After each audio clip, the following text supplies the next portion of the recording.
എല്ലാവർക്കും നമസ്കാരം. മൈ സ്റ്റാറ്റിലേക്ക് സ്വാഗതം. ചോതി നക്ഷത്രക്കാർക്ക് ഈ വരുന്ന ഡിസംബർ 2024 എങ്ങനെയാണ് നമുക്ക് നോക്കാം. അതിലേക്ക് കടക്കുന്നതിന് മുമ്പ് പ്രൈവറ്റ് കൺസൾട്ടേഷൻ താല്പര്യമുള്ളവരാണെങ്കിൽ അതിൻ്റെ ഡീറ്റെയിൽസ് ആയ ഡിസ്ക്രിപ്ഷനിലുണ്ട്, നോക്കാവുന്നതാണ്. നമ്മുടെ റീഡിങ്സിലേക്ക് കിടക്കാം. ചോതി നക്ഷത്രക്കാർക്ക് ഈ വരുന്ന ഡിസംബർ 2024 എങ്ങനെയാണ് എന്ന് നമുക്ക് നോക്കാം.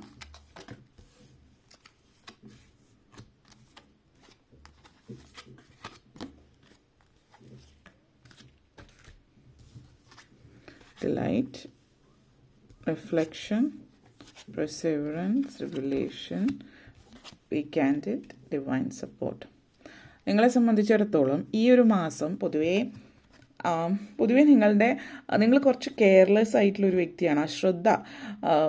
ഒട്ടും ശ്രദ്ധാലുവല്ല പല കാര്യങ്ങളിലും. അങ്ങനെയുള്ള ഒരു വ്യക്തിത്വമാണ് ഈ ഒരു സമയത്ത് കൂടുതലായിട്ട് കാണിക്കുന്നത്. എല്ലാത്തിനെയും വളരെ ലൈറ്റായിട്ട് ഇരിക്കുന്ന ഒരു സമയമായിരിക്കും ഈ ഒരു സമയത്ത്. ഇപ്പോൾ ആരോഗ്യകാര്യമാണെങ്കിലും മറ്റു കാര്യങ്ങളിലായാലും സാമ്പത്തികമായിട്ടുള്ള കാര്യങ്ങളിൽ, ജോലി സംബന്ധമായിട്ടുള്ള കാര്യങ്ങൾ, വിദ്യാർത്ഥികളെ സംബന്ധിച്ച് പഠിത്തത്തിൽ തീരെ ശ്രദ്ധയില്ലാതിരിക്കുന്ന ഒരു സാഹചര്യത്തിലേക്ക് എല്ലാം ലൈറ്റായിട്ട് എടുക്കുന്ന ഒരു സിറ്റുവേഷനായിട്ട് ഈ ഒരു മാസത്തിൽ കാണുന്നുണ്ട്. അപ്പോൾ അതുകൊണ്ട് തന്നെ തീർച്ചയായിട്ടും ഈ ഒരു മാസം നിങ്ങൾ ഏതൊരു കാര്യത്തിന് പ്രയത്നിക്കുകയാണെങ്കിലും നിങ്ങൾ അതിൽ ഒരു എന്താ പറയുക, ഒരു 10% കൂടുതലായിട്ട് പ്രയത്നിക്കേണ്ടി വരും ഇപ്പോൾ ഉള്ളതിനേക്കാൾ.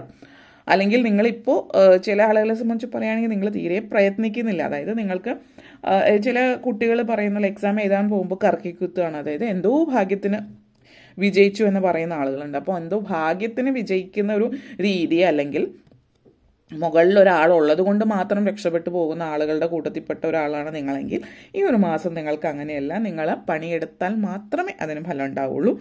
പ്രത്യേകിച്ച് വിദ്യാർത്ഥികളെ സംബന്ധിച്ചിടത്തോളം നിങ്ങൾ പഠിച്ചാൽ മാത്രമേ പരീക്ഷയ്ക്ക് പാസ്സാവുകയുള്ളൂ. എന്തോ ഭാഗ്യത്തിന് ടീച്ചറുടെ അപ്പോഴത്തെ നല്ല മൂഡായതുകൊണ്ടും അല്ലെങ്കിൽ അങ്ങനെ ഒന്നും പരീക്ഷയ്ക്ക് പാസ്സാവില്ല.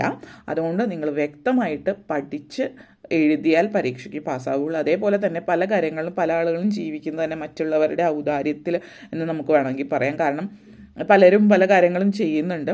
അപ്പോൾ ചെയ്യുന്നത് തീരെ ശ്രദ്ധിക്കുന്നില്ല. ഇപ്പോൾ ഒരു ബിസിനസ് നടത്തുന്ന വ്യക്തി അല്ലെങ്കിൽ ജോലി ചെയ്യുന്നതാണെങ്കിൽ മറ്റടുത്തിരിക്കുന്ന ആളുകളും ഒക്കെ ചിലപ്പോൾ അത് അവരെ ശ്രദ്ധിക്കുന്നുണ്ടാവില്ല.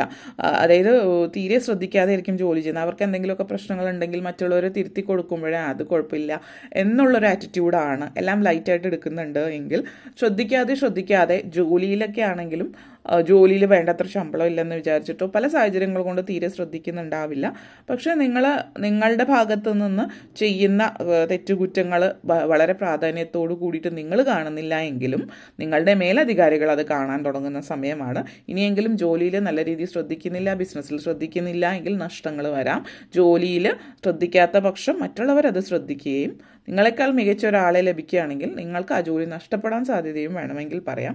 കാരണം ജീവിതം സന്തോഷിക്കുക, ഓവറായിട്ട് സീരിയസ് ആയിട്ട് ഇരിക്കാതിരിക്കുക, ഇതൊക്കെ നല്ലതാണ്. പക്ഷേ ശ്രദ്ധിക്കേണ്ടിടത്ത് ശ്രദ്ധിക്കാതിരുന്നാൽ പ്രശ്നങ്ങൾ ഉണ്ടായേക്കാം.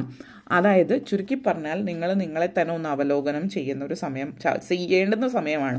കാരണം പൊതുവേ അതൊന്നും കുഴപ്പമില്ല എന്ന് പറഞ്ഞാൽ അതൊന്നും സാരമില്ല എന്ന് പറയുന്നത് നിങ്ങൾ കേട്ടിട്ടുണ്ട്. അല്ലെങ്കിൽ ചിലപ്പോൾ നിങ്ങൾ അങ്ങനത്തെ ഒരു വ്യക്തിയായിരിക്കാം. അങ്ങനെയാണ് എങ്കിൽ ഇവിടെ ശ്രദ്ധിക്കുക. അങ്ങനെ ഇനി അങ്ങോട്ടേക്ക് പോയാൽ ഒന്നും ശരിയാവില്ല എന്നുള്ളതാണ്. അപ്പോൾ ഈ ഒരു എനർജി സൂചിപ്പിക്കുന്നത് നല്ലൊരു സമയത്തിലേക്കാണ് നിങ്ങൾ പോകുന്നത്. അതിനർത്ഥം ഇതൊരു ചീത്ത സമയമാണെന്നല്ല. ഇപ്പം നിങ്ങൾ പ്രയത്നിച്ചാൽ അതിനുള്ള ഫലം ലഭിക്കുന്ന സമയം തന്നെയാണിപ്പം.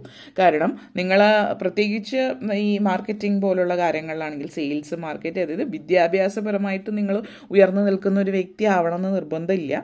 നിങ്ങൾ എന്ത് തരത്തിലുള്ള ജോലി, ഇപ്പോൾ നിങ്ങൾ 10ാം ക്ലാസ് പാസ്സായ ഒരു വ്യക്തിയാണെങ്കിലും ബിസിനസ് ആയിക്കോട്ടെ മറ്റെന്തെങ്കിലും ആയിക്കൊള്ളട്ടെ, നിങ്ങളതിനു വേണ്ടി പ്രയത്നിച്ചാൽ തീർച്ചയായിട്ടും അതിനുള്ള ഫലം നിങ്ങൾക്ക് ലഭിക്കുന്നുണ്ട്.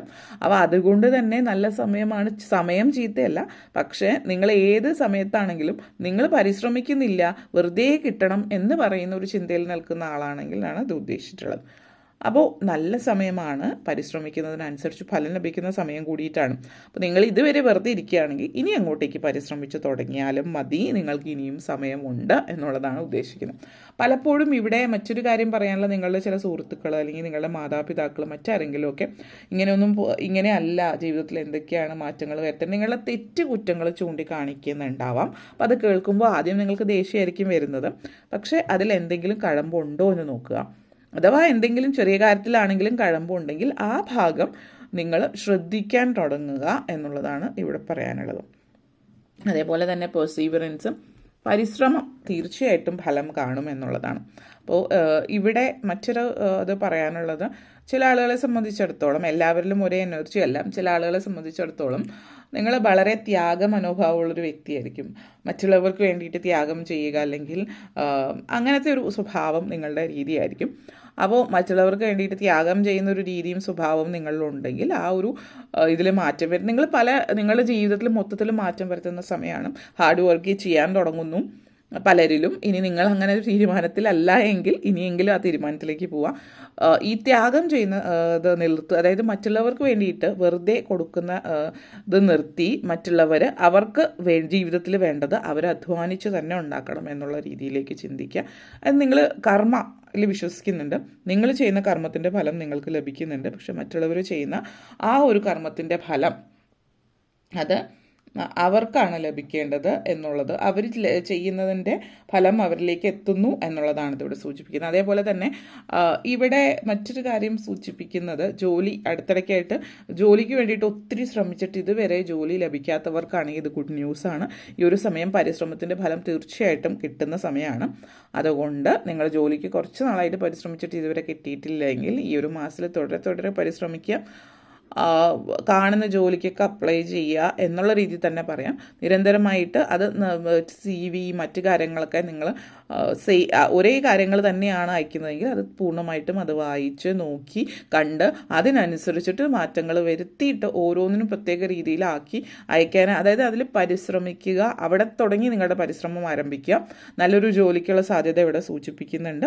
പ്രാരബ്ധങ്ങളൊക്കെ മാറുന്നതിനുള്ളൊരു സാഹചര്യം നിങ്ങൾ അതിനനുസരിച്ചിട്ട് പരിശ്രമിച്ചാൽ ചില ആളുകളെ സംബന്ധിച്ച് വിദേശത്തേക്ക് പോകാനുള്ള സൗകര്യം വരുന്നുണ്ട്. ഇതുവരെ ശ്രമിച്ചിട്ട് നടക്കാതെ പോയ ആ ഒരു കാര്യം നടക്കുന്നു എന്നുള്ളതാണ് ഇത് സൂചിപ്പിക്കുന്നത്. Okay, revelation. ഈ ഒരു എനർജി നിങ്ങളെ സംബന്ധിച്ചിടത്തോളം ഇവിടെ നിങ്ങളുടെ ജീവിതത്തിൽ വളരെ ഒരു ഭാവിയിലേക്ക് നിങ്ങളുടെ ജീവിതത്തിൽ ഒരു വഴികാട്ടിയാകുന്ന ഒരു വ്യക്തിയെ കണ്ടുമുട്ടുന്നുണ്ട്.